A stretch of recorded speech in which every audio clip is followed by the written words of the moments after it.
our bodies aren't built to be hit by another automobile. You know, the steel and Jackie Chan would make the difference. Yeah, well, he is. He's a specimen though. The average person normally is not built for a car accident. So that trauma to the body is just exponential to what we see with a wellness patient. The Concussion Center proudly presents Talk-N-Headz, a podcast based on all things related to head injuries. This is not just a show about concussion. In this series, we take an in-depth look at the brain and its function specifically after there is trauma. Hosted by Brent Jones, Antonio Walden, and Dr. Robert Allen, Talk-N-Headz was created to give a realistic perspective to head injuries. So sit back, relax, and let us fill your head with brain knowledge. All right, welcome back to another episode of Talk-N-Headz. You have me, the consistent one. I don't know what the other two bad guys are doing. They've just been on a hiatus here. But Antonio with the Concussion Center, sitting here with Dr. Chris Davis. Thank you for being a guest on the podcast. Welcome to the Talk-N-Headz family. Well, thank you for having me. I'm really excited to do this today. Awesome. So I heard you saying on the way in you're a little bit nervous. You're not a camera guy. I'm not a camera guy, that's true. But you just said you love movies. Yeah, like watching. I don't like being on film. Gotcha. Okay. So if you had to choose your top 3 movies of all time, go. There's different categories. So, with comedy, you got to do like Step Brothers. Okay. The other guy, big Will Ferrell guy, as you can tell. Okay. The other guy, you got to let me fly. Yeah, exactly. You got to aim for the bushes, right? But I mean, if we're talking like a drama, just a favorite movie of all time, Interstellar. You ever seen it? Mm-hmm. Yep. Matthew McConaughey. Okay. Just I'm an Armageddon guy. Okay. Yeah. What are your top 3? Of all time. So, like you said, if it's comedy, I love Harlem Nights. All those guys in one place you can't beat. I mean, Red Fox, Eddie Murphy, Richard Pryor. I mean, it's just gold. Action. It's a toss-up between the John Wicks and I equate The Matrix as action. I know it's more sci-fi, but that's a good one too. It's a toss-up between those both. You actually know Will Smith turned down the role of Neo. Really? Yeah. I did not know. They offered it to him. Oh, you'd be good on that.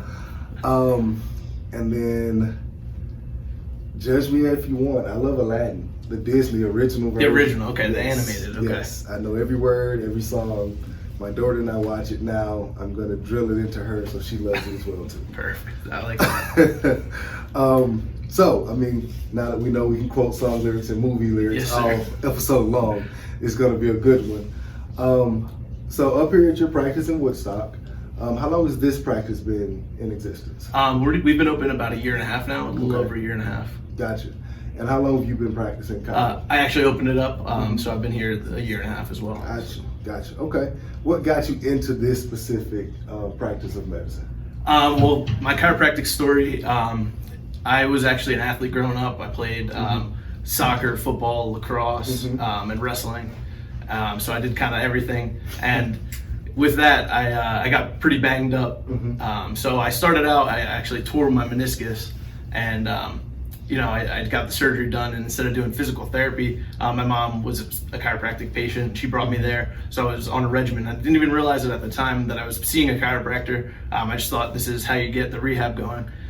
So I had a passion for kind of making people's day better from their worst experience, which could be a sports injury, it could be an automobile accident, but just seeing them progress, I was like, man, this is really awesome. It's something that I could see myself doing. So I got involved with kinesiology and exercise science. Really had a passion for anatomy and just seeing the functions that the body can do, and how you can improve those functions. So I ended up doing an internship with a chiropractor who did functional chiropractic, and just saw that the patients were getting better. They were there because they wanted to, and it was great to see like the smile on their faces every day coming in, and I just knew that was something I wanted to do. So the day that my internship ended, I actually applied to Life University, got accepted, and then within a month I was in Atlanta, and I've been here ever since. Nice. So I've been down here about 4.5 years now, and I love what I do. I love the area, and it's been a wild journey, and I'm glad to be here. Awesome. So, I mean, in that same vein, let me ask this, because it's something I've always wondered about.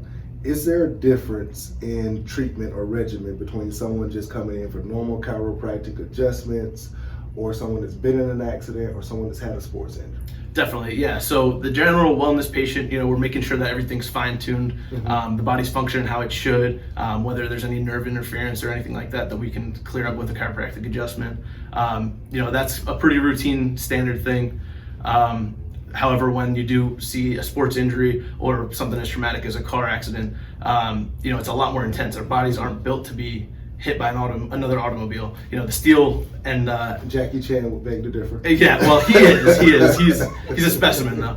The average person normally is not built for a car accident. So that trauma to the body is just exponential to what we see with a wellness patient, because there can be a lot of soft tissue injuries. There can be a lot of head trauma involved because of the whiplash if they make impact with an airbag or with a steering wheel. So we do a much more in-depth exam and a much more in-depth treatment protocol when we have automobile accidents and sports injuries, just because of the nature of the injury. Yeah. Now, with a sports injury, 99.9% of the time when it happens, something is wrong. I was looking through your website, and there's a quote about individuals after car accidents sometimes don't immediately pursue treatment because they feel okay. Correct. What would you say to someone who's been in a car accident but say, I don't have any pain, I'm okay? Well, most of the time with a car accident, your adrenaline is really going. You don't really realize what's going on. You're more concerned with getting your vehicle taken care of, but you're not really concerned about yourself because you don't feel that right away. Symptoms can pop up, days to weeks later. So it's very important to be seen by a medical professional that knows what to look for. That's why our first evaluation of an automobile accident is going to be so much longer. Basically, we know what to look for and we know how to test the structures of the body to see if there's anything wrong. So we're testing, the soft tissue, we're testing the structure, see if there's any fractures, and then we're testing a neurological to make sure their brain is working. So it's stuff that you don't even know, and if the brain is involved, you're not going to be aware of it right away.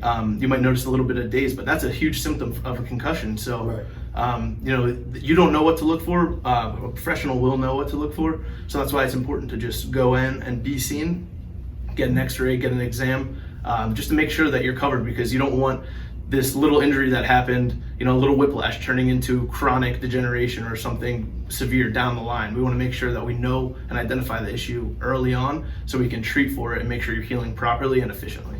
Right. So you would encourage everyone in an accident to go immediately, or would you say wait until symptoms pop up? It would not hurt to come immediately, just because we want to identify it early. The longer you wait, things get in the way. Life happens. We understand that. But if you put it off and then eventually you never get seen, that's just doing yourself a disservice for your future. So even if you're not feeling those symptoms immediately, you're not looking for them. You're looking, like I said, you're looking at your car, you're looking at trying to get life back in order, but you need to make sure that your health comes first, because you get one body. You can buy 10 cars in your lifetime, you only have one body. So it's so important to treat that with value and make sure that it's gonna be functioning for the years to come. Now, you mentioned that you do a complete evaluation of the body from head to toe. Talk to me about some things you've seen on the neurological side that tips you off that, hey, this person may have something a little bit deeper going on. Definitely. So the second that the patient walks in the door, I'm out front and I'm observing their gait. So how they're walking, if there is any kind of sway or toe drag, heel drag, just off the bat like that. And then when I get to discussing, we want to see if they're slurring their words, if they're in a daze. I ask them about if they're having any kind of different feelings, if they feel that brain fog coming on, because those are dead giveaways that there's something going on. So after the questions, we'll do a neurological evaluation. We'll test peripheral nerves, we'll test reflexes, and we'll also do a little bit of a brain scan just to check out nystagmus and if there's any slower reflexes. But it's just important to get an overall picture, because the brain can be involved and it's pretty severe when you have a concussion like that. So it's important to identify that and refer out to the proper the care team. You mentioned something also earlier that was I want to bring out, because I'm not a doctor, so I had a lot of learning to do and still doing a lot of learning as I go through this. but it's a lot of times that there are injuries that we don't correlate to other injuries. So I was surprised, and there's been other people I've talked to that were surprised as well when I mentioned there may be a correlation between whiplash and concussion. Right. Just simply the way you get whiplash, forward and back, which means your brain went forward and back and maybe rattled around. Exactly. Ex-athlete myself, played a little bit of football, a lot of basketball, been knocked around, and never once thought about when I'm hitting the ground, the effects of what's going on inside. Right. So I think that's something very important that people need to keep in mind, especially when they're evaluating other people. And I'm glad to hear that you actually made that connection and know what it looks like when you see it. Exactly. And that's another thing is, most of the time you're correlating the event, like a head-on impact, like in football, right? Head-to-head contact, that impact like that. And also with an airbag, but it doesn't have to be that. It could be just a little fender bender, but the inertia of your head, your brain's contained in a little in gelatin basically, and it's able to move. When there's that abrupt stop, there doesn't have to be an impact to the skull to have that brain's inertia push it forward and then bump against the skull wall and rattle it around, which is the cause of a concussion right there. Yeah, and that's the other curse of knowledge too, is it makes you aware. Like I have a 2-year-old. And for some odd reason, she loves getting anything soft and banging her head. I'm like, baby, stop. We don't know how powerful that brain is yet. Don't hurt it. And I was at an event this weekend, and these guys decided they wanted to do an Oklahoma drill. I'm like, you guys are idiots. First of all, we're all 40. Those days are long gone. Yeah. Secondly, you have no protection. Right.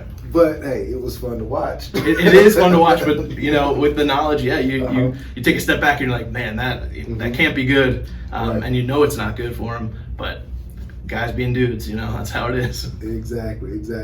So I always like to ask, and I told you before we've had one provider before and a lot of attorneys, but I always like to ask, what is one unique TBI or brain injury case that you can remember? Or if not, just one unique case that you've had that you're not going to forget. You see the patients basically right after the worst days. They get rattled around. They have brain issues going on, that brain fog. One patient that I do remember, and I won't forget this one. He came in. He was an older gentleman, and he came in as the typical grumpy old man. He was, my car's broken, this and that, and I was like, listen, it's my job. I'm going to make sure everything's going to be okay with your body. We're going to get you on the road to recovery. So we're doing exams. He had a pretty severe concussion. He was having constant headaches all the time. And we started our treatment protocol, referred him out. And then I continued to treat with him for 2 to 3 months. And after that second month of treatment, he stopped having the headaches. He was able to return to work, and his whole persona was like a 180. He was the nicest guy. We talked about his skiing trips, his family vacations, and he's actually a good friend of mine now just because of that interaction. And it's rewarding to see that we got him back to that level because of our profession and making sure that he's going to be feeling better, and that just wasn't him at the beginning. And it's powerful to look back at that grumpy old man and see now his friendly face. He's like, oh, hey, how you doing, man? And that's just one that sticks out, and I won't forget him. He's definitely one of the most rewarding patients that I've had so far. Nice. So before we get out of here, tell me about your other locations. I know you opened up one recently. Yes. So currently we have 3 offices that are open. We have the Woodstock location here. We have the Roswell location, as well as one in Norcross. And then on the 22nd of August, we're actually opening up our 4th location, which is going to be up in Gainesville. Congratulations. So we're very excited for that, and we continue to grow and expand. We're very excited for that. Awesome. What else do you have on the horizon for the practice here? Right now, we're looking to also get some medical doctors involved with it to become kind of an integrated medical company. So that's something that we're planning for and preparing. But we look forward to that as well. Awesome. All right. Well, tell our listeners where they can find you, social media, website, all that good stuff. All right. So I'm Dr. Davis at Pain and Accident Chiropractic. Our website is painandaccidentchiropractic.com. You can find us on social media at Pain Accident Chiro. And as well on Facebook, just Pain and Accident Chiropractic Woodstock. Awesome. Now, question. You had a crawfish boil a little while ago. We sure did, yes, sir. Did you make the crawfish? Oh, no. One of our other doctors, Dr. Christian Holiday, Okay. he's the operations at our Roswell location. He's from Louisiana.